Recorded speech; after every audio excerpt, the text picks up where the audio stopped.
While New Jeans is fighting their record label Adore, South Korea President Yoon Suk-yeol is fighting almost the entire of South Korea because he declared martial law and called it off a few hours later. So what's martial law?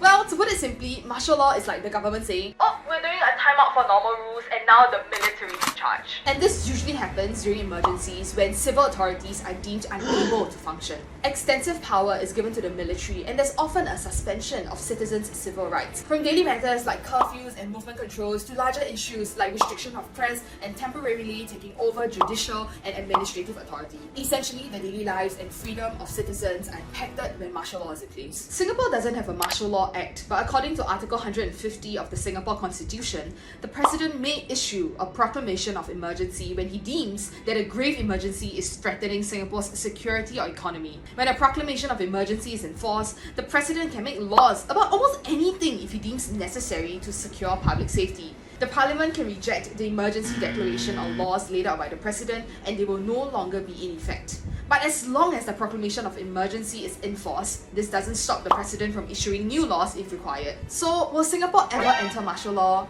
Unlikely. The only time Singapore announced a state of emergency was back in 1948 due to violent crimes committed by the Malayan Communist Party. Singapore prides itself in being stable and secure, so unless there's an existential threat that decides to hit us, there's no reason to jeopardize this trust and stability that citizens and other countries have in Singapore. And let's hope that things remain this way, because being ruled by the SAF